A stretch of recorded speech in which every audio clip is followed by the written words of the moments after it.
I said, young man, Glasgow would recycling. I said, young man, Glasgow would recycling. I say, young man, Glasgow would recycling. There's no need to go anywhere else. How about that, troops? Big thanks to the sponsor, Glasgow Wood Recycling.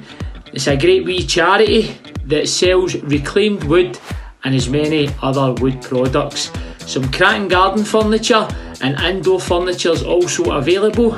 If you need a wee bit of wood and PG's no sufficient, then get down there. White Inch near Partick. Mind, it helps people as well and you can learn new skills with them too. Thanks very much for your support, guys. And on this episode today, we've got Paul Pettigrew from Gam Talk. Paul's got an amazing story and an amazing message that I think will touch a lot of people. So hope you enjoy, guys. All the best. Thank you.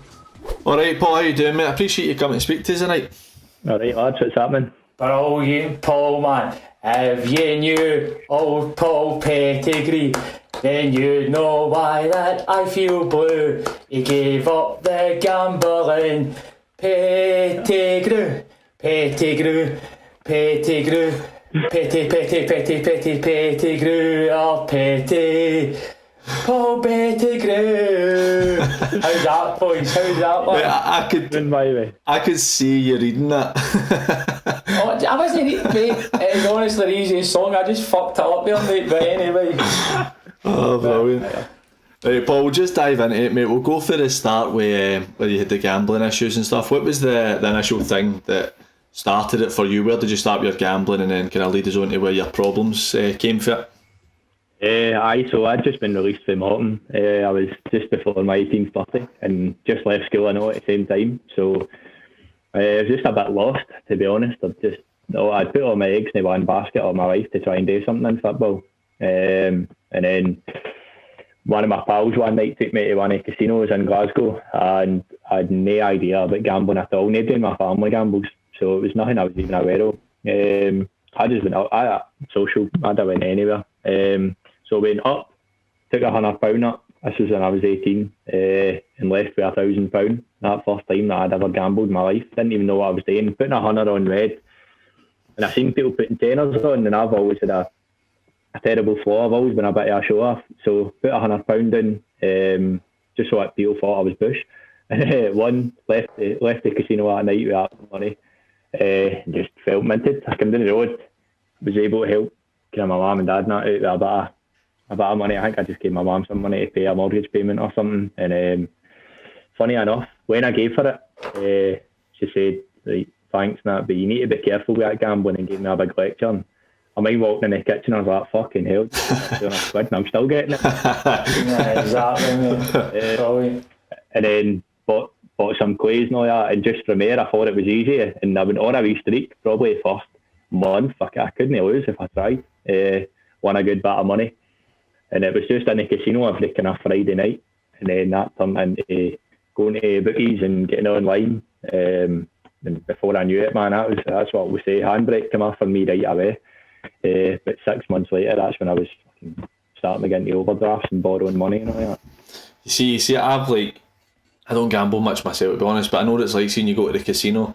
I was the same. You go kind of 18, 19, your first time going, and you think it's amazing if you get a wee win. Like, I'd spread out pound on numbers and that, and I think, was it 37 quid you get or something if you get a number in? And you're walking about thinking you're Billy Big Boys, but winning a grand at 18, I mean, that's money you've never had before, probably. Never, man. It was mental, and it came at a good time and all, because there was some kind of, like, my dad, he's always a small business in my area, and we did have, and I always struggled in that, so money was always kind of fucking, I mean, we weren't poor by any means, but money was tight, you know what I mean? It caused a bit of tension, so to be able to, I had this money and it was at the right time that I could help them out with a couple of things for the house and that, so that felt good as well, but it just lured me into false thingy that it was a way of making money. I want to say to you, Paul, it must have hooked you big time walking out there like a baller, do you know what I mean? £1,000 in your tail, because I know I used to always go to the casino after the dancing for a wee spell with the boys, but I was never good at the gambling. I used to give my pal like 20 quid, man, tell him to gamble for us. I just went for toasty and they was phoning me a wee taxi, mate, so that was my thing, mate. But it's easy to see how it's hooked you early doors then, mate, with that winning streak, innit? Aye, it's the worst thing to ever happen. If I'd have lost that £100, that would have been my fucking money for about the next 2 weekends. If I'd lost that, I'd have fucking probably cracked my pal, walked out, not spoke with him, and that would have been us, man. See on that, Paul, you're saying obviously if you'd lost that and you'd walked out, and this obviously might seem like a daft question, is a part of you grateful that you lost it though? That you won it? And again, it sounds daft, having the horrible few years that you had and the really low lows that you had, do you feel partly kind of glad in a sense that you've went through the experiences you have to get to where you're now? It's a difficult one because in a way I'm a far better person. It humbled me completely and got a new kind of appreciation on life, to be honest. At a young age I didn't have any wains or partners or that, so it was good in that sense, but then at the same time I don't think I can ever properly say that I'm glad at it, because I dragged other people through it as well, and although they'll say they forgive me and it's done me and whatever, but still there's that part of me that I think, like, all sleepless nights I caused my mum and dad know. I could never say that I'm glad at it, but for the path that I'm on now in life, I'm happy about it. I'm content. It's so obviously maybe glad was the wrong choice of word, but kind of the fact that you have grown so much through it. You mentioned there when you were released from Morton, but myself and Dad are both the same. We've been in at clubs and stuff. Do you think that had a massive impact on you, or do you think that it's maybe something that you've just attached to it? No, it definitely did. I mean, my whole life coming from Portis is a big deal. I didn't drink until I was 18, and people didn't like me for it. Well, they weren't. Drinking at 8 at the port's acceptable. Actually, I'd get into gaffs and people would offer me drinking, but I'd say no, and they would complete confusion. So I did that, and I'd be running every day before. Well, no, I'd run 4 days a week before school from about the age of 13, and so I'd put my mind to try doing it. And when I get released, it was just complete devastation, man. I was gutted. I felt pure embarrassed. My dad's never been the type to put any pressure on me at all, but he came everywhere, fucking everywhere, up at 5 a.m. to come watch some of my games. And so I felt I'd let him down a wee bit and stuff, but with hindsight, it was just, I was just kind of unlucky, to be honest. I mean, I know a lot of people say that, and there's obviously things I could have done better, but I was the first boy from my team. No, there's 2 years. We were the first 2 to get up into the development squad with David Hopkins. He was a development manager at the time. He loved us. We were in about air, and in the end up, I started every game all year. Every game I was fit, I started. The coach loved me and that. And then the actual academy, the head of the academy, he made the decision, and he ended up, and he'd seen me play about 3-4 games. They took 10 boys on, and then 2 goalkeepers and all, and I wasn't one of them. I was scared. It's probably the only time in my life that I'll try to be realistic, or even maybe towards kind of pessimistic in terms of opportunities, just so that I'm not pure let down. But I was going into, it was in a Tontine hotel in Greenock, and I was going into that day thinking I was maybe even getting a 2-year contract or one. So to get completely let go, it was a Sodian, man. It definitely had a big impact on me. See, I know. Oh, sorry, Dak. Sorry, quick PG. I was just going to hang me because that just pure hits home with me, Paul, because I was 18. I didn't have my first drink until I was 18, and I think that you don't realise, man, how much that breaks your heart, doesn't it? It's like your only dream and your only thoughts growing up. I was at Partick Thistle, and I wasn't good enough to make a grade, but see that way when you just know it's not going to work out, honestly, it's just a big kick in the balls, basically, and it's just trying to find how to honour that, mate. So no, because I was under the impression that I was going to get a full-time deal there as well. Jerry Britton was a gaffer at the time, but then they got a new youth coach in, and he brought his own boys for Livingston, so it ended up kind of falling through. So no, you're looking for that buzz and that release, and for me, I didn't go into gambling, but then I started to go out and drink and socialise and go out and want to go and chase women and all that. So it's obviously you need to find something else, don't you? Playing with your pals and then getting that release, mate. So just think that. Talk about it. Sorry. No, sorry for battering, mate. Just that there was a massive hole in my life, and it had to be filled with something positive. So it had to be filled with education or something like that, and it didn't end up gambling. Just fell at the exact same time. But see, hang with football as well, and I've always said, I mean, I play Saturday morning amateur now, and I'm still quite terrible, to be honest. But I worked my socks off. I was young, I never had the ability, but I think I see guys, and you all know them as well, that are full of ability and they never put the work in and they don't make it. And to be honest, I don't feel sorry for them at all. Don't feel sorry for myself, but I just know how hard I worked at it, even from a young age and that. And I think that hurts a bit more, but that's what it is. It's one of the things, isn't it? That's something I can relate with you. Well, I know, obviously, I played with your brother Gary, and every team I basically played with, I was the fittest there. Probably apart from the port, where Gary was the only person that I couldn't really touch in his fitness, but you know what Gary's like. And I imagine you'd be the same yourself. And it was an issue I had where I worked really hard on my fitness side of things when I was in at Clyde, and I didn't really drink or anything. And it's quite hard to take because there's boys, you know, that have went ahead of you. They might be better players, but you think he's not put in what I've put in. But it's one of the ones you kind of need to take it on the chin, and it's there's not much you can do about it, I suppose. But see, in terms of that, when you're in at Morton, was that something you noticed in terms of boys were doing a bit of gambling? Because that's when I started to notice when you were in with full time with teams and you're sitting in the dressing room in the morning for an hour and a half before you get and train. Boys are just sitting looking at the horses and all that on the paper and that, because I'm a wee bit older like Dak, so people didn't look at internet on their phone when we were younger. But was that the way it was when you were at Morton? I was so confused by it. I know I see guys talking about their counts that they're putting on after the game. Or we played at 4 o'clock on a Sunday. Was the games with Morton, so they'd be like worrying about what teams they had on when we were going out of a game. Fucking, I couldn't stand that, man. I was like, what is going on here? Like, and that's what I'm saying. I had no interest in it at all. See, like odds and all that, I didn't understand them. But it was definitely something that, as I got older though, because that was just me getting on a cusp, I was still 17. But there was boys using their dad's Sky Bets accounts and all that sort of stuff. But it was kind of, in the last couple of years, I've seen that it's a big thing in football, man. I mean, I've got guys, and obviously I've never mentioned them, but I've got guys that are playing like top level in this country, right? Top teams, and they're struggling.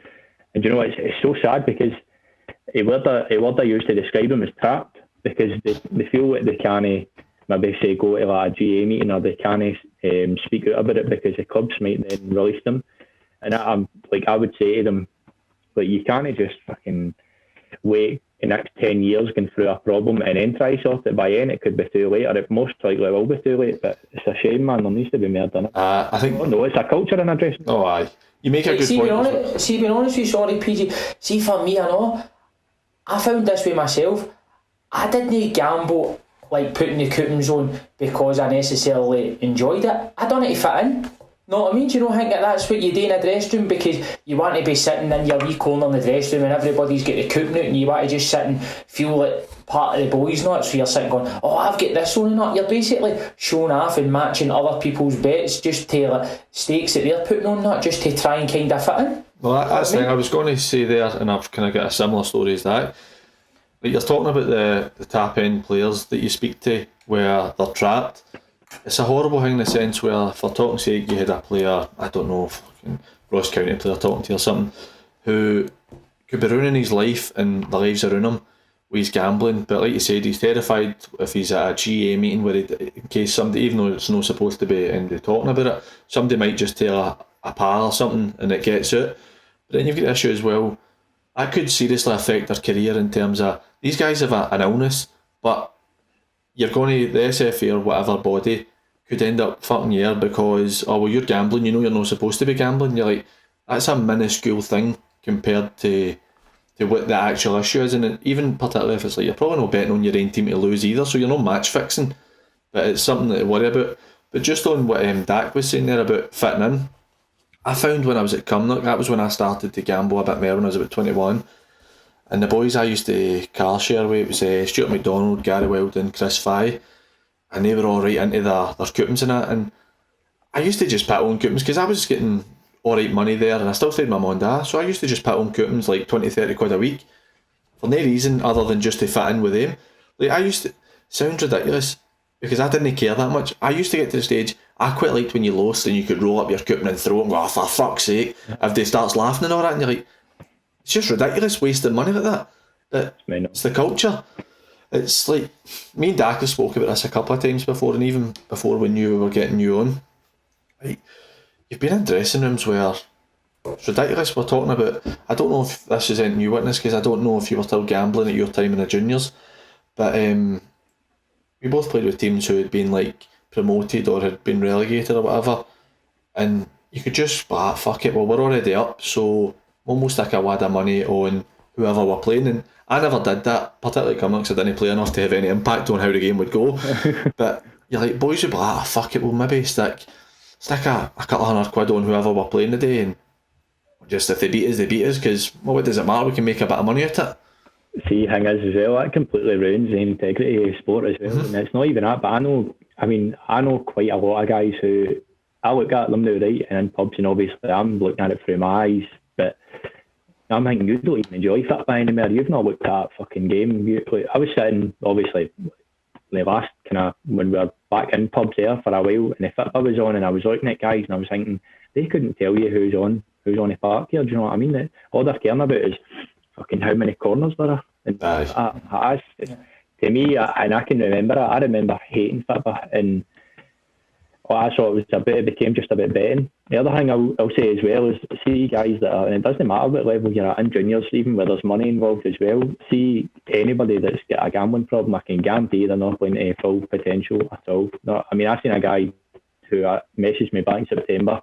I messaged him back and he never got back to me, but I seen Eddie just get released for his club yesterday on Twitter, and I thought, without a doubt, I would go out and play with Port, right? And I only played with Port for about 2 or 3 months or something because my head was a nick. But I'd go out on the park, and one time Bruno was a manager at the time, and the ball was going up the line on Parkley Stadium, and I was shouting over to one of my pals to ask him what the West Brom score was. I was like, West Brom score, and they were like looking at me and shouting. I was like, what's it? The ball skidded me right inside the head. I get whipped off 15 minutes in. He's like, what is wrong with you? And obviously, but you can't fail him. Nah. And the thing is as well, I'd completely lost my confidence, and I was young at the time. I was only 19 when I went to Port, and you've got no fear, and I could have went and played there. I'm not being big either, but I could have went and played there, no problem. And I was in the toilet before games, grating, like genuinely grating, and been sick. And I remember going out for warm-ups, and somebody pointed out one time, like, how you always the last one out? And that was it. I was in the toilet literally praying, please God, don't make me make an embarrassment of myself today. Things like that at junior level, do you know what I mean? At Port, it just completely and utterly deteriorated my confidence. I ruined it. See, for me, Paul, I've looked a bit more into this gambling thing just because, obviously, I think it's a big thing, because I think there's so many boys out there that are basically sitting in dressing rooms or even in society that are keeping quiet about their issues, you know what I mean? And you're the first person I've ever, I was saying this to PG the other week, I can't remember anybody ever speaking to us about gambling or coming into the dressing room or ever even saying anything about it, because I was telling PG, there was one when I was at the Rock and we were playing Fraserburgh in the Scottish Cup, right, and it was fucking, it's a bit fucking funny story, but it's the point itself, you know what I mean? So we're playing Fraserburgh in the Scottish. They've won 9 out of their first 10 games, absolute flying, but all for the full 2 weeks we're talking about night out, can't wait to get a swally on the way down the road. So what a team of characters. So we're going up to fucking Fraserburgh, every service station we're going to see what people can bump. So people are coming out with cowboy hats on, not soft teddies, big massive teddies, not stealing out the service station. Team of characters, Paul, right? So we're down here and they were about 91 or something, so we're sitting saying to everybody in Glasgow going, fire your money onto fucking Fraserburgh, right? And it's us that's playing them and all.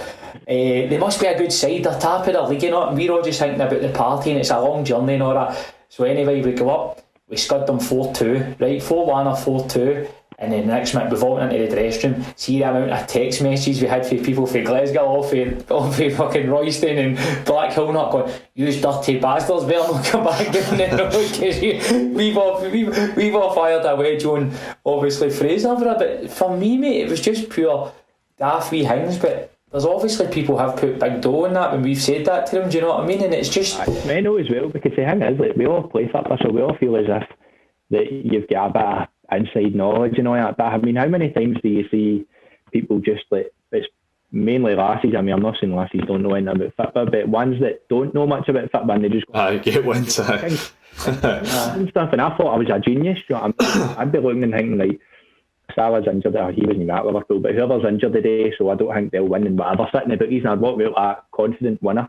I gambled for 3 years, and it doesn't sound a lot, 3.5 years, and It was every single day though. It was cuttings every day of the week if I could, and I'd be lucky looking back if I won 10.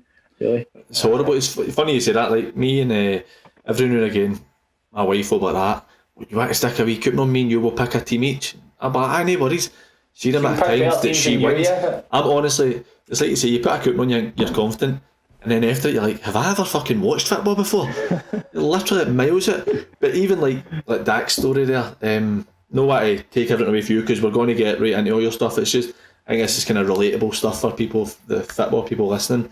Where when I was at Rob Roy when I was 18, Alloa were playing somebody, and somebody for Alloa was mates with somebody in our team, and they said, look, we've got 6 of the under-19s playing today. There is not a fucking chance we're going to win. Stick a lad against us. So we're like, ah, brilliant, full dressing room, firing money on, and Alloa won. And you're like, but that's like that's no uncommon. Boys just going, we're not going to win today, and every cunt piles into it, and then it ends up doing you know what I mean? It's mental, some of the stuff you see. I think that's why the juniors, I think, made it trebles, minimum of trebles, because it was too easy to pick the winners and all that, or people it would be too easier for even a wee bit of match fixing. Do you not think that? Even that, you just picked 2 games that were going to be off. Aye. Yeah. You watch football though, do you know what I mean? Like, it's unpredictable. Look at I still can't believe I see Aston Villa beat Liverpool 7-2. Like, I don't. Until I watched the replay, I didn't believe it, and you think nobody in the world's going to pick. People were waiting on a cooking and waiting on Liverpool, and it's unpredictable. Some of the things that I get beat with back in the day were genuinely incredible, man. Like some of offside goals and all that, and it was just the world was against you. But I was betting at times on Jamaican second league and all that. So I look back at them like, what is that about, man? We had a big boy, this will probably be our last one on this, but a big boy, Mark Ritchie, he's no longer ways, he's sadly passed away, but he was a top pal of mine, he was a top guy, so he was. But he was a massive gambler, right? And he used to put scary stakes on for games, and we played in the Scottish down at Girvan, and we were outsiders big time, and he's blasted a wedge on that. I think he put about £200 on us, and then Irvin Meda were spending the dough in Linlithgow Rose.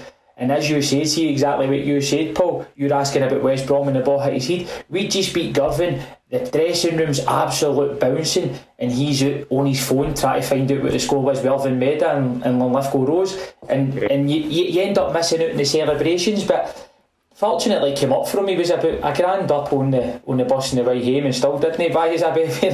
He was a grand up that time. Aye. That's the thing, people. Sad one.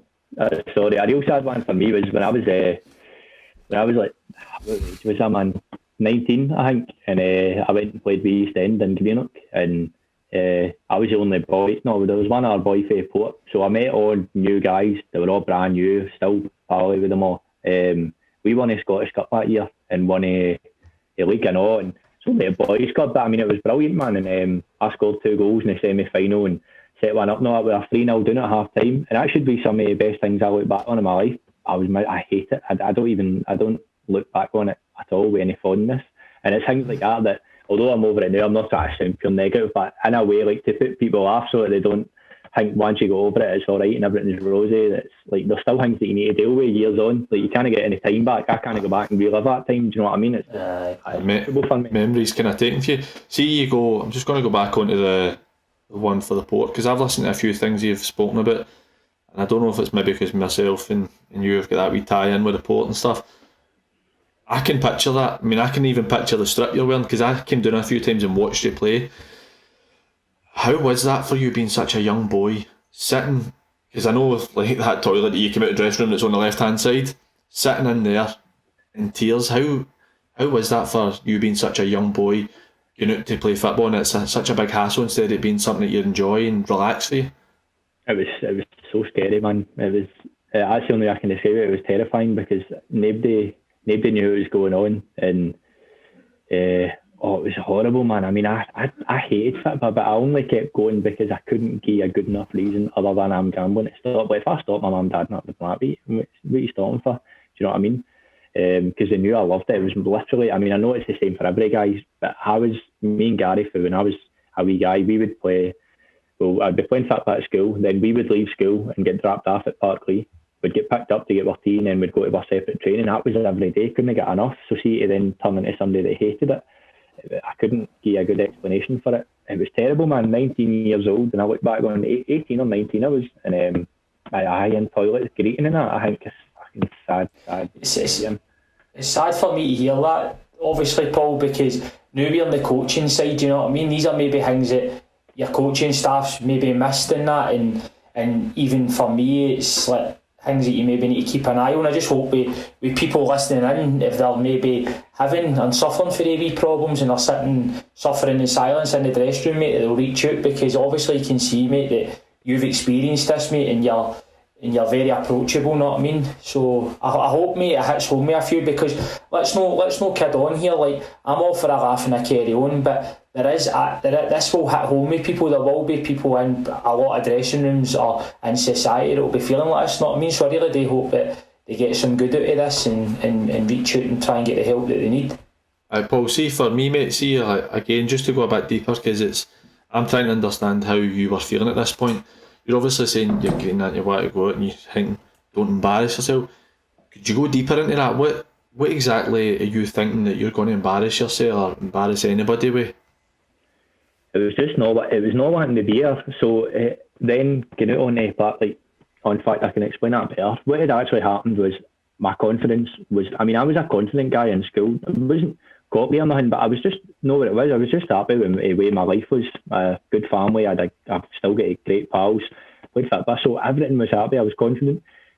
See, when I say rock bottom, I mean I had no confidence whatsoever. I didn't like going to shops, I didn't like taking the dog a walk in case I seen any of my neighbours and that. So see, to then go out to try to play football, I mean, it's not in front of a lot of people at court, but say like my dad was there or people in front of him, I just couldn't take that pressure anymore, and I was terrible, and it deeply impacted my performance. I didn't want on the ball. I mean, I would run about and genuinely not want on the ball, and it would come to me, I'd look at people would make eye contact with me, I'd be like, no, fuck, not me, and look the other way, and I think, why was I even playing? Do you know what I mean? If you're not enjoying it, why are you even there? And that was it. My confidence was absolutely shattered, and it was because as well I felt as if everybody knew what was going on with me, and they didn't. Nobody knew. Like I've got people now who I've been going to, let's say, house parties with or something for all my life, and they'll sit me down the bar, I can't believe that was going on with you.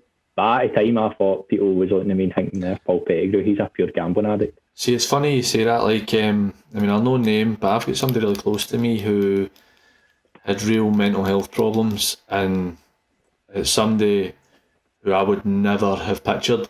And I remember he sat down and spoke to me about it, and he was telling me I'd have conversations with people and then I would just be worried all day. Did I say something that would offend him?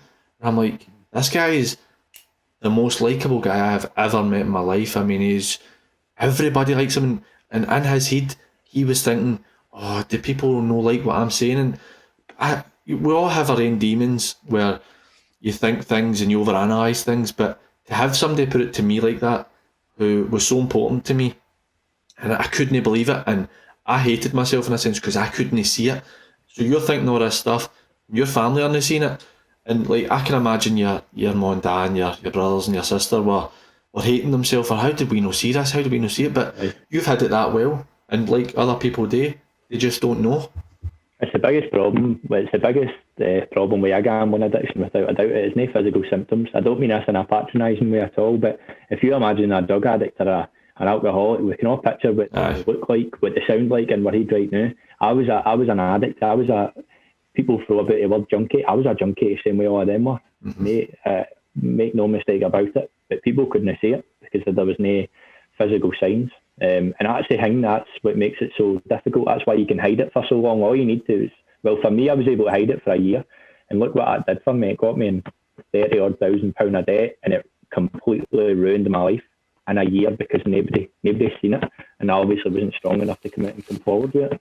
That's the sad thing about it, it's ruined your relationships, and then it's even ruined your biggest passion and the thing that you've always loved. It's always been there for you all your days. You can remember, like football, like they always say, like when you go in the football park, like the troubles go away, but that isn't the case with a lot of people. You go in that park and your head still can be doing overtime. So it's hard to hear and listen to, Paul, because as you've said, you've spent all your time playing football in school, going home, playing football, then going to your own football training, and then to then get to the stage where the gambling's obviously crippling you that much and that much of a burden to you, you're not even enjoying doing that, mate. It's a hard one to take. Particularly in changing rooms as well, where it's like, yeah, if you play at my level, so you're in the amateurs, it's way, mostly it's a kind of crowd of boys that you know and you're pally with. But even in junior, I'm sure it's the same and all. And a lot of the time, what you'll find is you owe people money. I mean, I'd be running about and thinking, after the game, he's going to chin me for that 50 quid today. Genuinely running about the park thinking that, and so that plays on your mind as well. That's what I say. There's no way in this world that anybody who's struggling with a gambling problem can be fulfilling their potential, regardless of what level that's at, or even a step further. They can't be enjoying it the way they should be. See, that was something I was going to ask you later down the line. But see, in terms of owing money to people, what kind of pressure did that put on you? And also, was there anybody, because you know what it's like, but particularly down your way, like I love my time playing down there, but it's a different breed of people down the Morton Greenock. They're quite a hard day group, you know what I mean? Did you ever get yourself into any potential dangers with owing people money? I get whacked in the back of the head with a bat and stabbed at the belly. That was going to my girlfriend's house at the time, with my girlfriend at the time's house. I had my earphones in, I was walking up to hers, and I felt like a bomb had went off, because I couldn't hear them coming. I had the earphones in, just whacked the back of the nut, and I started kind of getting my conscience back a wee bit, and one of them jumped on us and I stabbed at my belly, like cut down my jacket up, my t-shirt, cut my belly and that, and I kind of wrestled about and they got away, and Gary came, picked me up, took me out of hospital, and I was, at the time I made out as if I was a victim. That was two people just jumped me and all that, and it's embarrassing to look back on. It was because I owed them money. Somebody like steaming one night, and they heard I was in a wee bit. I mean, it wasn't much at the time. Well, I say not much. It was like kind of $1 or $2 grand. I think it was right at the start when I started borrowing money, and I let it slip that I owed them. And they were drug dealers. The cash was in their pocket almost, and they offered me it, and I was too weak to refuse it. So I took it with all intentions of winning it and getting them it back. And I knew it was coming, and I got what was coming to me. But that was one situation like that where the pressure of owing money. I mean, I say this all the time, and I wish I kept the text to prove it. But there was not one day from when I was 19 until for about 18 months anyway, where I didn't wake up and have a text about owing somebody money. Not one day. Sometimes it would be 2 and 3 people at a time, and it's a terrible way to live your life, man. Particularly when it's people you care about as well. Do you know what I mean? That's the thing that cripples you, because it's, as I said, it's people that were good enough to give you that money, but you're just fucking ravaging every penny you've got. That's the thing as well, with you saying it's people who are good enough to give you money, and that it's people who obviously cared about you enough to give you money, but then in their head, they don't know you're dealing with a session, and they're head, like, this wee prick's no fucking give me my money back. What did you do, Paul? How did you, obviously, you must have done the houses, and it's horrible because people are just preying on somebody showing a bit of vulnerability, you know what I mean, and try to pounce on it for their own advantage. You see that in loads of examples in life, but how did you go from person to person? What did you say to people and all that? Just what was your... I was just, listen, I'm behind on my phone bill this month because I've not had any shifts, so can I get that? And that would be a couple of people, do you know what I mean? That would be a 4 or 5 people, so before you know it, you've got say it was £50, you get £250, and I'll give it this day next week. This day next week comes, you've not got it. I mean, what do you do? And at times you get yourself into a cycle as well where it's very easy in hindsight. So say I owed 3 people money, right, £50 each, and I only had £40. So I think to myself, right, what do I do? Do I offer each of them a tenner? No. Do I pay one of them? No. What I do is I put it on a cooking and I try win it on, pay them all back, and then you lose that, and it's a vicious cycle. But really all you're doing is you're just making excuses to enable yourself to gamble. When it got to the point where I stopped later on, I just had to say to everybody that I owed, I just had to say, look, I'm sorry, here's the situation I'm in. I'll get you it back, but for you it might take a week, and for you it might take a year. I'm sorry, but I will get it back to you. Which is a very difficult thing to do, but you need to mind as well, I'm going through this at 18, 19. You think you're an adult and you've got no life experience at all. Do you know what I mean? So what was the kind of response for people, see, when you've started opening up? And again, this was something I was going to get into later, but now we're talking about it. What was the response you were getting when you started saying to people, look, I can't pay you for months, or I can't pay you for a year potentially? What was the response of people? Let me tell you something right now. See, anybody that I went to and said, listen, this is what's going on, I'm sorry, but I'll get it back to you. Not one of them said anything negative. They said, oh, either it was, sorry you're going through it, don't like get it to me whenever, or it was, right, that's fine, Paul, just keep me updated. Just people respect the truth, that's the thing. You see, when you're lying to people and you're bullshitting people, it's brutal. I've had it done myself, do you know what I mean? Give people money and they're lying to you and you think, fuck me, man, I wish you'd just tell me the truth. Aye. I mean, so that's all I'd say. You just need to be honest with people. Excellent. Right, we're going to move away from your kind of football and that. Basically, just go into your story. What was your low points? Because obviously, you've told us the start. You had the kind of high for the initial bit of gambling at the casino. When did it start to go really wrong for you? Probably about maybe about 8 months later. There's a couple of like key points I remember, and they're not massive. They don't sound brilliant, but they stick with me. I remember I was getting my SAS money from uni, and I think it was £650 you get a month. And I remember the first night that I sat up and waited on it coming in, and then spent it before I woke up in the morning, stayed up for a couple of hours and spent it all. And I can still remember I sat down on my dining room couch at night or that morning, and I thought, I was so numb. I thought, fuck, what have I done here, man? Like, that's my money to get me to uni and to eat all month. I remember that, and that was a low one because it was the first time I probably admitted to myself everything was getting out of control. And then just developed from there. I remember applying for an RBS overdraft. That thing as well, I was reasonably intelligent in school now, but I didn't, looking back, I probably didn't have much life skills at all. I didn't understand like money and banks and all that sort of stuff. Didn't even know what an overdraft was. Applied for it, £1,000, and I got it. And I don't know how they gave me at that time, but spent every penny within a day. And then you start payday loans and all that. But as bad as it got, was just, there's horror stories I could tell you, man. The main thing I try to get across is like, financial was one side of it. It's terrible owing people money and all that, but see it completely losing all confidence. It got to a point where within a short space of time, about a year, I'd went from having opportunities to go to uni, playing football. Like when I get released from Morton, I could have went to, I think it was Airdrie in Clyde or something. So I had opportunities there, had a girlfriend, was going out all the time with my pals and that. Within a year, I wasn't going to the gym, didn't have a football team, split up with it. I think that was my fault, the gambling. The relationship with my family was terrible, and it was my fault. I wasn't going out anywhere because I didn't have any money, or I didn't have any confidence. I mean, that sounds like a pure 10-year development. That happened within a year for me. Just jumped off a cliff.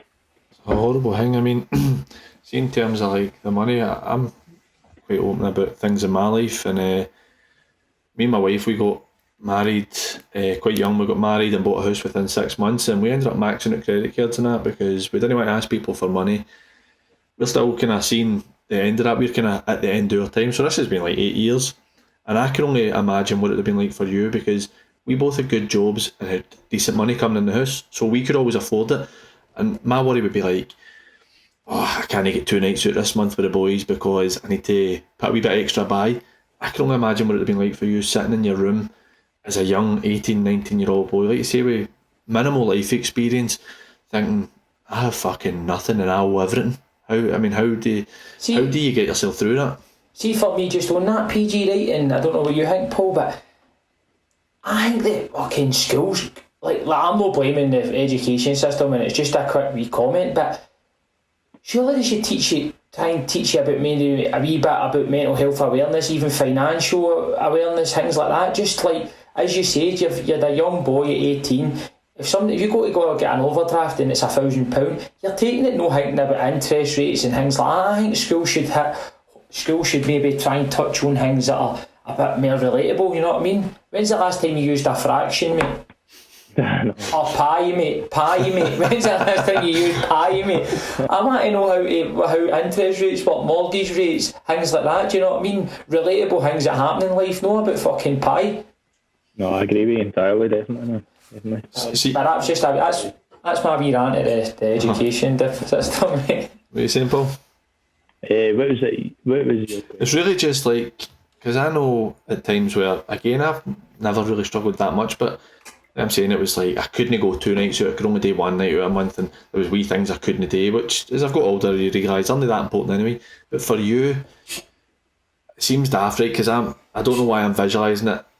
I can see you're in your room now, and in my head all I can see is you being a young boy in that room, proper trapped inside your own head, thinking that I can't go out of this?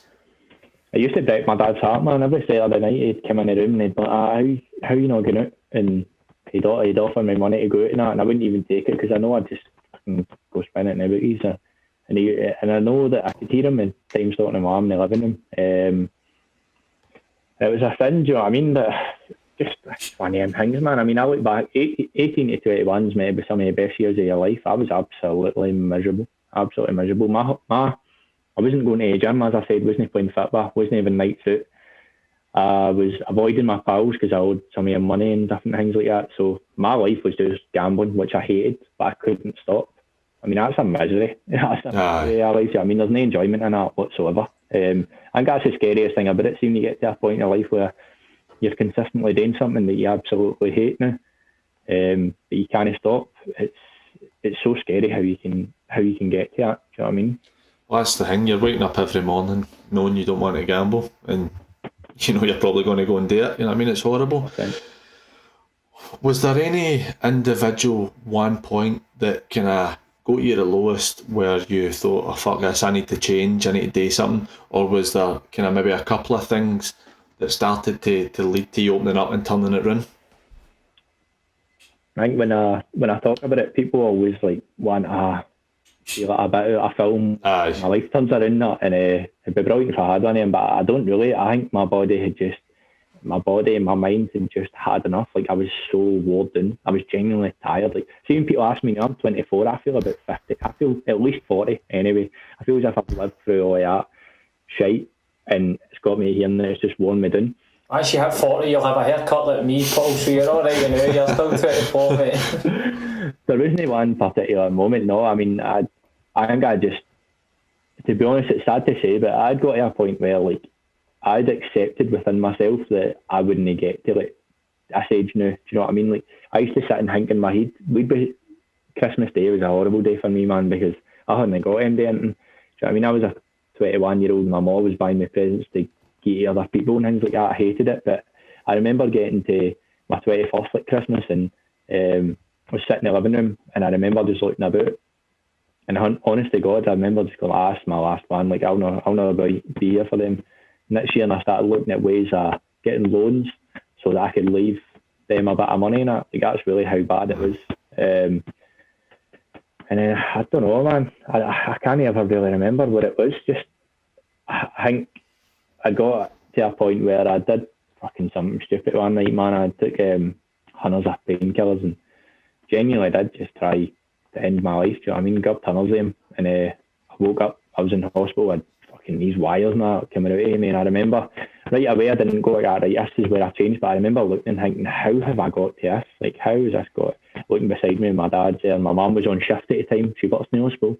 She was doing greeting her eyes at that, and I was looking. I was like, fuck me, man. Like, what is going on? And I think I just decided that what I wanted to be was somebody who people, if I did end up, like, people would look and go, at least he tried. Do you know what I mean? Like, he tried battling it back. And then once I did, I don't know, I just started to win wee battles, wee small, like going a day for me. It sounds pure embarrassing, but I remember the first day that I didn't gamble. And for me, it was like, fucking hell, man. Major achievement. Don't get me wrong, I gambled the next day. But then it got it was a Sunday. But then it got Monday, Tuesday, Wednesday, Thursday, Friday. And I didn't gamble Saturday and Sunday next week. So that's football. Couldn't days, you know what I mean? And I started just getting to a point where I thought, right, if I, from a young age, was running every day before football and I was always trying to be, I always thought I was mentally strong, then put it to the test, you know what I mean? See what you can do. And don't get me wrong, it was all, I owe it all, like my family, my mates stood by us. But I did just start to kind of fight back a bit and started winning wee small battles, and it still took time, but you finally start to see a wee bit of a road out of it, like you think I can get out of this. Right, Paul, I'm sorry to have to ask you this, mate, right, because I have heard the one you're talking about when you ended up in the hospital. I know the story of what happened, and if you know what I talk about, it's fine. But see, for me, I'm going to ask you, mate, because see, the first time I heard it, and I listened again to it, I listened again the day when I was out a run, and it still gets me because I know we've never really met before, we spoke before, but because I know your brother, I feel I have a bit of a connection with you, and I know the kind of individual you are in terms of the way he is and your fitness, and it's quite similar to myself. Your story really hit hard with me, so if you could tell the travelling story or the travelodge story, I'd appreciate it, mate. Got to tell you. Aye, it's mental, man. So I took a bag, I took a Fitbit bag, and I'd put some pictures that I'm kind of keen on that stuff. I keep like pictures from years ago, and I put them in a bag. Didn't write a note as such or anything, but I took them and then I took all the tablets with us, put them in a bag, and the reason was I didn't want to die in my own house, because then I know that my mum and I would want to move out. That's the way I was thinking in my head. So I was like, right. I went down to Greenock and went to Holiday Inn. So I went to Holiday Inn and walked in the door, and it was just one guy at reception. And I told him I wanted to book a room, and on the way down in that as well, I had to walk. I only had enough money to get a room, so I walked down, and obviously I'd been greeting and stuff, so I think he maybe seen the redness in my eyes to start with, I don't know. Asked him for a room. He asked me where I lived, and I said in the port, so obviously it's right next to each other, and he said, what's the reason of your stay? And I said, I just want a wee night away. That's it, just want a wee night away. He's like, is anybody coming down? And I says, no. He's like, right. And he had a pause, and I was looking down at the ground at the time, and I mind looking at and looking up at him, thinking he was typing on the computer, and he was just staring right at me. And I looked away. I can still picture the guy in my head now. And he's like, right, I'll be 2 seconds. And he went in the back. And he was typing, but I think he was kidding on typing. It was 1 a.m. And he was looking at the corner of his eye at me, and I was just standing there, and I was like, fuck, this guy's on to me, man. But in my head, I was like, I'm not doing anything wrong. I just want to book a room. So he came back out. He's just like, listen, we've not got any rooms left for the night, mate. I was like, all right, I need a problem. Holiday Inn in Greenock, I can tell you, it's never been. The H on a holiday doesn't even work anymore. And he's like, when I done that, right, no problem, mate. And I picked up my bag, and I knew the Premier Inn didn't let you pay with cash, it was only cards, so this was my only option. So I done that, right, no problem, mate. And I was walking out, and he's like, get yourself up the road, son. And I was like, cheers, mate. Couldn't even speak at the time. Still felt there, man. Couldn't even speak at the time. And walked out the door, and I walked up the road. And so I then took them in the house, and I was on my own. And as I took them in, I don't know, I blanked out. But Gary and my dad came in. Like my brother, he and my dad, they come in, seen all the tablets in my pocket and got me down to the hospital in time. But if I did that in that room, nobody would have. Do you know what I mean? Nobody would have seen me until the morning. And I think I always look back and think to myself, just moments like that in life are mental, man. Like how did that guy, did he just feel that something wasn't right? Do you know what I mean? But see, that's fucking, that blew me away, Paul. That's the first I've heard that, mate, and it's fucking, yeah, I'm sorry you had to feel you fucking at that, mate, but tell you what, but see, it just shows you, but see if one person just has a wee bit of attention to detail and just tries and looks at somebody and all that, and could tell even when not knowing you just with your demeanour, because to be fair, wait, 21 were you at the time? My 21. 21 going to a hotel room, not me, no with a bird and all that, do you know what I mean? So he's obviously used a bit of initiative and a wee bit of fucking thought, man, honestly, fair the red flags, aren't they? Fair play to the guy, because somebody else would have just booked you in, just took your money as a customer and wouldn't have thought twice, you know what I mean? And somebody would have had to have seen that. But it's just, I think it's just meant crazy to me, mate, how although it's an addiction, the gambling, but see having an addiction, what it does for your actual fucking mental health and all. So then it becomes a double-edged sword, doesn't it? It just becomes you're fighting your demons, but you're also fighting this addiction, do you know what I mean? So it becomes this even bigger and a harder thing, mate. Honestly, cheers for sharing that, because I fucking honestly hear that, mate. Definitely, it's like I said, that's kind of why I've asked you to say it, because I can see the impact it's had on Dak, and like I said, I've listened to it a couple of times and still got me today when I was listening to it. A part that sticks with me as well, and myself and Dak, we have kids, and I can only, and it's, I'm sure your dad and Gary feel no will towards you because they know what you're going through, and it's like, but see, for me, if I had seen one of my children like that, I honestly, I don't know what I could have done. It would be, I actually feel quite emotional even thinking about it now. horrible thing, and like, I'd imagine you'd be the same if it'd been Gary that'd been like that and you've seen him. It's such a horrible thing, and then and I was literally like, sorry, I was like I'm fucking foaming out of mouth and all that, and there, so you think to yourself, see what the sad thing. Timing and. See the sad thing for me, right, Paul? Honestly, mate, the sad thing for me, mate, is that, and it is really sad to say, and I fucking hope no, but there might be people listening to this and watching this that have actually had fucking contemplated what you've actually went through and all that. So I just hope that people can look at you now and see how far you've came and where you're going with your life and how you've basically turned your life around and take a wee jag for that, do you know what I mean? Because let's be honest, there will be people, I'm not going to lie, I never contemplated like suicide or anything, but me and my missus, we basically had to get through she was 14 weeks pregnant, we lost the wee again after 14 weeks, and she basically had to give birth, you know what I mean, to the vein, and I'm not going to lie, like, that's the hardest thing I've ever had to deal with, do you know what I mean? And seeing that, and I'm not going to lie, I struggled mentally with stuff like that. Never considered like harming myself for anything, but at the same time, I'm not scared to admit that I was struggling. Do you know what I mean? And it was hard. So for you to go through that and be open and honest and share that with me, honestly, mate, that's touched me big time. That one. It's honestly, it's harrowing hearing it, mate, because you hear this stuff all the time. It's your own podcasts all the time, talking to people, and you're having to tell your story all the time, which for us and for our listeners, most of them will never heard it, and it just literally means a lot that you're telling it. But the good thing for you is there's a better side at the end of it. I mean, you look at what you've done and how you've started to come through it.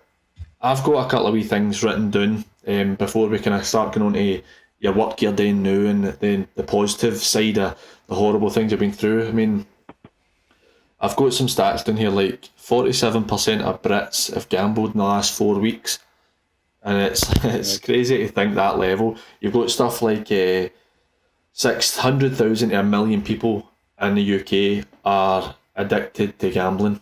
I mean, that's insane. I'll tell you right now, see that one, actually, I can't ever just argue with things that are called facts, but that's people that have come forward. Aye, exactly. That's not people that are struggling on their own, you know what I mean? Mm-hmm. Numbers are, Paul, on its own. See for me, Paul, do you think, Paul, sorry to interrupt you there, mate, do you think that, I'm a believer, mate, I think this lockdown would, more people will be addicted to gambling for this lockdown, mate, because I think that people are all dubbed up, they're all chasing a buzz, isn't everybody's chasing it. Oh, my earphones fell out 2 seconds. Everybody's chasing a buzz, I know that myself, so whether it's people turning to drink or gambling or that, there's no much good things happening out there, obviously socially, so I think the numbers are going to be high. What do you think? Is that you've been... Mate, see the amount of people, sorry, that have messaged me since this new lockdown's come in now, the only way I can describe it is sad, mate. And the thing is, it's not really a hard thing to work out. You're taking away guys and women's routines.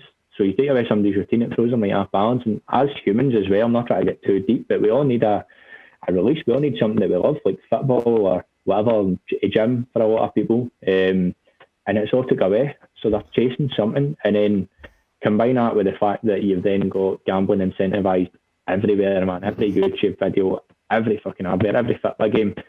People might think, I'll give that a wee try, or people who have been away from it or don't do it all that much when they've got their normal routine think, I'll get back into it, I'll do more. And before you know it, you think 20 quid a day is not much, but I always compare it to people. If somebody was spending £20 a drink on a day and drinking every day, you'd say to him, well, get a grip of that, you know what I mean? Gambling needs to be the same. I seen Gary Lineker having a go at, PG, at some of the clubs, because even clubs saying Twitter accounts are encouraging gambling and first goal scorers not, which to me is fucking mental, mate, because as you say, you're sitting in fucking the house no much today, so I totally agree with what you're saying, mate. It's ended up just going to be a bigger problem, I think. See, to be fair, that was what I was just about to say. Geez, you're shite, mate. You weren't going to hit that there, mate. But see, on that, Paul, have you done any work with anything? Because I know that there's certain groups who try and stop kind of gambling companies using sport, because there's a lot of impressionable people children and stuff watch football, and like you've got Celtic with like Dafa Bet and stuff like that, and Rangers with Red 32. Aye. I mean, see, until I started looking a bit more into it, I never really thought much about it because I don't gamble much, so I don't really care.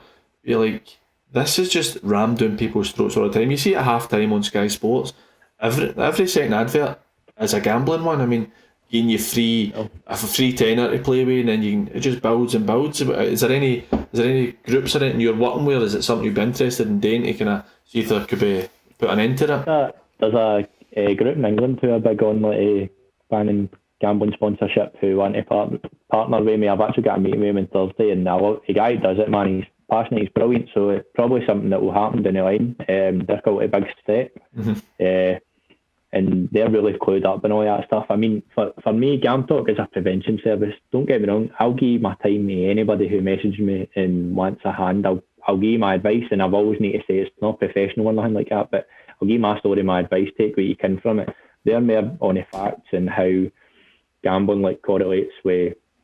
gambling sponsorship correlates with addiction developing. The thing is as well, is the way I look at it, right, you take a 14-year-old boy now, right? 14-year-old boy, and what does he like? What does he do? Vast majority, they like football, so they watch football games where the gambling companies are sponsored on t-shirts. They're sponsored at half time, before and after the game. They're around a stadium, or say when we're back into a point where we're going to games, on a bus, guys are all talking about their coupons, everything. Or if not, say how many of them are always on YouTube and watching different YouTubers and videos and that. Honestly, go on and watch every third advert as well as an 888 Sport or 32 Red. So from a young age, even though they might not be noticing it and you might not be noticing it, it's integrating something into their minds from a very, very early age. That's why I don't think, for me, that reducing sponsorship and all that, fair enough, it's good things to do, but it's not the way to go about it. That's what Gam Talk's all about. I know you'll touch on that later, but it's just educating people on it young so that they know, right, this can be a form of entertainment, but same as alcohol and drugs, it can also, if it gets out of hand, be detrimental to you. That's it, just educate them. It's quite a silent disease, I suppose, compared to, like, you can say with drugs and alcohol. You know when somebody's a junkie or an alkie, you know what I mean? Talking about you're going to have the kind of possible partnership with that company down south, that leads me on to kind of the next part with your work just now, where you're getting into schools and you're doing like stuff where I know you've done stuff with like the street leagues in Renfrewshire and Inverclyde, and also St Andrews Boys Club, which is your local boys club. What kind of stuff are you speaking to them about, and what are you kind of putting forward to them?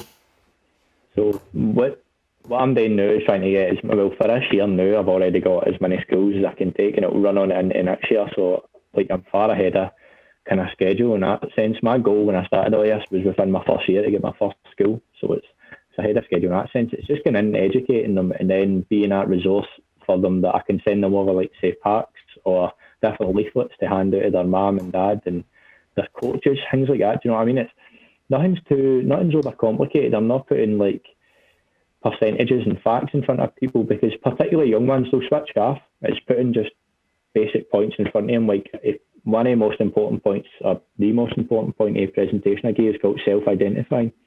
And all it is basic points of how to identify a problem within yourself developing, and or maybe your pals or your wee brother or sister, and then giving them the information they need in order to tackle it early. And that's what I'm big on. One, being able to make sure they know how to identify it, and two, making sure they know that tackling a problem that's that size is far easier than one that's the situation I ended up in. You know what I mean? I see there's like, what you're doing with the stuff for the boys club, I think it's great, and I can only speak for my own personal experience, because I don't really know a great deal about like women's gambling issues. I don't know a great deal about guys here, but with women, I don't know their environments with the gambling. I know it's like you get a lot of stuff with the bingo, online bingo stuff, which seems like a joke almost, but it can be so addictive. But mainly our audience is based off of YouTube stats, is people for their late teens to their early 30s. Mm-hmm. And kind of men are 7.5 times more likely to gamble or get addicted to gambling than women are. Aye. And for me it's really important, because we'll have a lot of people like Dax said earlier who'll be listening to this who can identify with large parts of your story, that for them to reach out and kind of like yourself having Gam Talk's a prevention thing, which is better than the cure. Before we go into Gam Talk, which this is a part of it, I'd seen on your website where the thing I thought was really interesting was Connor's battle. Aye. If you could just tell a wee bit about that, because I found that quite interesting. So, Connor O'Brien, he's a boy for East Kilbride. He reached out to me. He was one of the first people that ever messaged me. And he struggled with gambling and still kind of on and off a wee bit struggling. So, it was just an idea that I had where I became like quite close to him. I talked to him most days just see how he's getting on. And I thought my journey's all hindsight. It's all me looking back on it. And sometimes I think when you look back on something in hindsight, do you make up the emotions that you felt at the time? Do you actually properly remember them? Do you know what I mean? So I thought having somebody who first is willing and wants to do it, but is going through it right now, and talk to them, getting their journey there, so that, because sometimes I feel like people might be looking at me and thinking everything's rosy for him now and switch off, whereas if they've got somebody in front of them who's currently going through what they're going through, it's maybe easier for them to take the steps to get better. So it's something that I've not put out a lot about it now, but there has been a lot of work done it since the start of the year, and it's going to be a kind of year-long journey. It's just right now I can't go and meet him, and we can't do the things that we had planned because obviously all the restrictions, but it's a good project, man. It's gaining a bit of kind of traction as well. There's people interested in it, so hopefully I'll get it up soon. No, as you say, Paul, I know boys out there that are, as you said, it's hitting home with me, and I'm going to try and reach out to the boys I know. I've got pals that I know, as soon as a roulette wheel spins, what number it's going to fall, and they're either the one to the left or right, they're right on the money. I know boys that are rattling basically their week's wage or their month's wage in a day, mate. So, but it needs to come within, doesn't it? They need to want to help themselves as well a bit. You can't. I would say I had an army of help, and I was just one ignorant soldier. That was it, man. I had a world of support at my feet, and that's why I'm never like arrogant. But in fact, I got over it, that because a lot of it was down to what I had round about me, and sadly for a lot of people, they don't have a mum and dad or a siblings or a pals I've got. Do you know what I mean? For a lot of people, that's where it's more difficult for them. They don't have that support system, and I feel for them. But it does need to still come from them anyway. Well, that's the point, isn't it? I mean, you can't really change unless you're really willing to change yourself. So it's kind of see on to Gam Talk, and then we'll look at kind of one wee thing after that for finishing up. But on Gam Talk, what is it you're looking to do? Obviously, you're wanting to help people in your prevention. You've got the schools and the boys' clubs and stuff. Where do you see it going in the next maybe year or two? Where is it progressing to? The aim from the start, and regardless how big or whatever it gets, it will always be the same. As many young people I can get in front of, I will. It doesn't matter if it's, there's something coming up in the next couple of months, like partnering with a big club in the country, to work with their academy teams, and then they're like kind of schools around about their area, so that'll be good. But it doesn't matter if it's a professional team's first team or if it's my local team. Like if somebody asks me to go and talk, I'll be here. As many young people as I can get in front of, the better, so that hopefully there's a generation of young guys and girls that grow up, and when they get to a point maybe where they feel like their gambling's just starting to go out of hand, they think, I remember that guy that came in and spoke to me in school or at my club. And it's not about envying me at all, it's about learning from me. That's it. Just people come in and look and think, I remember his story, man, I'm going to get a holiday early. That's what the aim is. Excellent. It will be.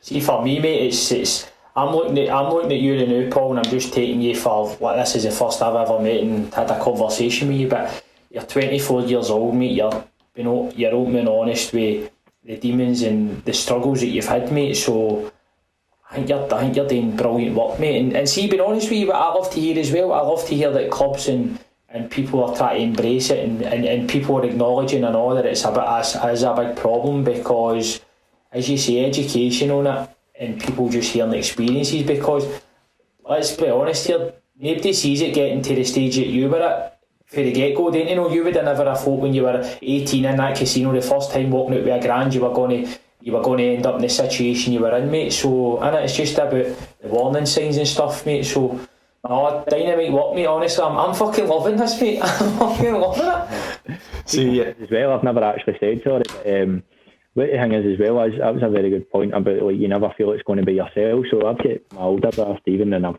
he doesn't mind me ever talking about this, but he struggled with like alcohol and drugs. all his life. His last couple of years been brilliant. But see, from like growing up and knowing what that was like for him, I've never touched a drug in my life, and I never will, and I've got that instilled in me. So see, for me to then fall victim to an addiction, it's quite a kind of turn of it, do you know what I mean? So if I can fall victim to it, anybody can. That's the thing, it doesn't discriminate, does it? Just no. If it's in you, it happens. Again, I did a wee bit of reading. It's something I know a tiny bit about, but I spoke to you earlier about maybe certain places for people to go, and there's stuff like obviously Gamblers Anonymous. I've just looked up a couple of things, so this is all easy to find online. There's things like you can have newcomer meetings, you get mixed meetings where friends and family can go and join you, which I think is really important. But also something that I wanted to say was, correct me if I'm wrong, Paul, it's Gam Anon, where it's like, this is for friends, families, partners, whatever, for them to go to. So it isn't necessarily about the person who's suffering the addiction, because you don't suffer it alone. Like you said, the stuff that happened with you, it's affected and impacted your family. There's resources out there for people who are living or have family members or friends who are suffering from it. So there is resources out there for people to go and speak to people as well, because they need help just as much as the person who's suffering the illness. But what other places is there, Paul, that people could go to try and get help with their addiction? First of all, mate, I couldn't agree with you any more about that last point. There's I've got partners and brothers and sisters. A guy's mum from my area as well messaged me and they need help as well, as you said. It's a trauma they're going through. Like, you imagine somebody, you've got kids of your own, you imagine people you love. How much worry does it put on you when somebody's going through something? So definitely get yourself help. But if you are going through gambling addiction, then the good thing about it is that there's quite a few avenues that you can go to get help, and you need to take a bit of positivity from that, because maybe I try to explain it to people is, imagine Gamblers Anonymous was the single only way to get over your addiction, and you went and it didn't work for you. How trapped would you feel? You would feel as if I've got no hope. But there's Gamblers Anonymous who, I went to a meeting and it was only one, but that was because of me. That was my mindset. I wasn't ready to go yet. I would never knock them. They're a great service and I'd recommend it to anybody. There's Gam Care, who offer one-to-one sessions with people to try kind of get to the root of your problem. There's different things as well, like a Monzo bank account, or there's other banks, but I'm not sure what ones it is, where you can have a gambling block on it, so you can't gamble or give your partner, say, your finances if you don't want to switch banks and stuff. But the key point is you need to find your own path. So for one person, it will be like having a Monzo bank account and Gamblers Anonymous. But for another person, Gamblers Anonymous might not work. It needs to be Gam Care. But the thing is, you need to go try them all, and you need to find your own path. And as I say, that's it. Just there's loads of different resources. See, for me, mate, I think what's added to it and all, see these mobile phones with the apps and all that, and it just makes it too easy accessible for people nowadays, you know what I mean? Mate, but see and your house 24/7. See the help you've had, Paul, do you know what I mean? And there's, as you say, it's just finding what's right for yourself. See, for me, mate, you spoke a lot about helping people and all that, and your story. How are you getting on? How are you finding it? Because obviously you're still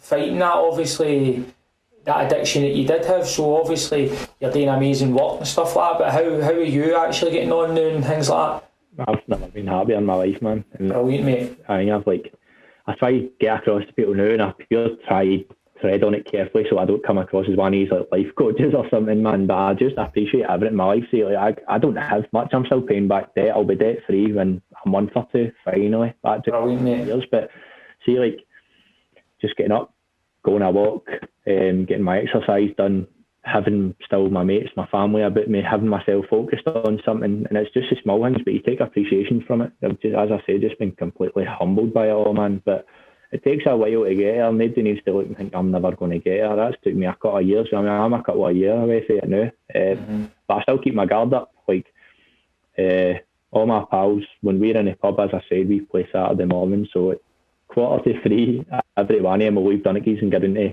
bookies in the town, there's one guy left there every week, but we have a laugh about it now. That's good. That's good, mate, because group chats and all that, there'll be a lot of chat about it and all that and things like that. Always temptation, and there's always kind of going to be in your face as well, innit, unfortunately. I say thing for me, like I do a lot of it. I started doing that like cold water swimming. I did that today in the snow, and like I done it at the weekend. I bet that. Oh, honking, mate. Honking. You might have seen him, Paul, but he's a wee shite bag. He got into about his knees and ran out the water. Honestly, mate. It's on my Twitter's a joke, mate. My brother's into it, but he was better than me at it. But fuck me, mate. Honestly. Yeah, in general as a person, see if we all strip back and just got to our basic self, I think I'm a lazy person. Like, see if I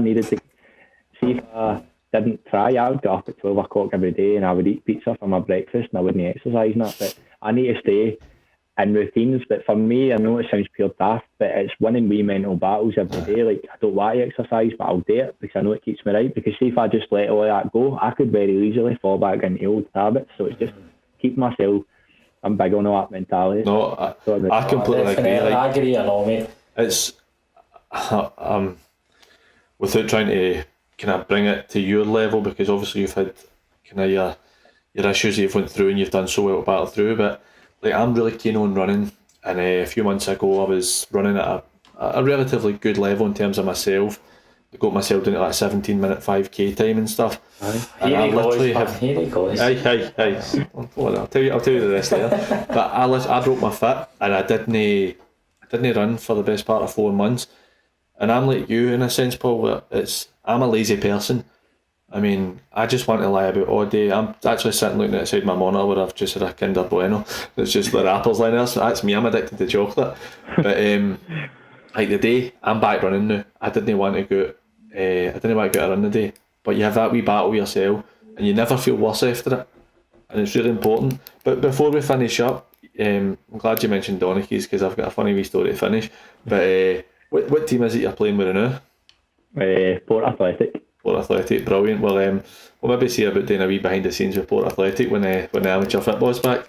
But my funny story in Donaghy's, I remember being in Donaghy's with the Port boys and I was talking to Paul Coyle, and I can't remember who it was he was talking about. He was telling us a story about a boy he knows, or his pals that he used to play football with, and he says, aye, they met at Donaghy's or something. I'm probably getting it wrong, and if Coyle is listening, I apologise, but they were in Donaghy's and they've bumped into one of the boys who was they were going to go away for the weekend to Magaluf or something, and this boy wasn't going, and the lad to him, fucking mon, just come. The Rusty lad, just come. He's like, right, no worries. So he goes up the road, gets his passport, tells his missus he's gone to the shops to get milk, and fucks off to Magaluf for the weekend. His missus is going to have his missus is going to have her nut. Thinking, where the fuck is he, man? She obviously knows him well enough that she knows he's just went in a bender. Going to have her nut, and he comes back 2 or 3 days later in the same place, absolutely steaming with a pint of milk.